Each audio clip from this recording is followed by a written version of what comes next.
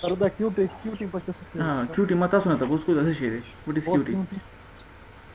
Sir search में को Google बंदे को सराना लो ना दा गेलन दिस लिंक थे ना गेलन सर लिक्विड दा लिक्विड से यूनिट सो गैलन सर भाई दा क्वार्टर बेबी कौन सर या बिल्कुल 4 क्वार्टर्स.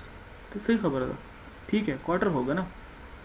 क्वार्टर ही पाव नहीं पाव सर ये क्वार्टर टू गैलन है. हाँ एक पावा नहीं होता पावा जिसको हम कहते हैं उर्दू में पावा. सर 1/4। यहाँ पे लिखा हुआ है a gallon is same as 16 cups or 8 pints or 4 quarts. It is the largest liquid measurement. ठीक है, ये क्वार्ट्स कोई इसका होगा, जिस तरह ये Okay. पावा नहीं होता, पाव हम पश्तो में कहते हैं पाव। Yes पाव sir. ना, Oh yes sir. ये वो पाव है, ठीक है। Yes. Okay. 1/4, 1/4। हाँ 1/4 जो है, ठीक है। आगे जाएं फिर। Yes sir. Matric system Yes. जो है the internationally adopted decimal system of measurement, it is now known as the international system of units. It's simple to use, so basis of 10. All other units derived from the primary 7, for example v is equal to centimeter, q is equal to 1 milliliter।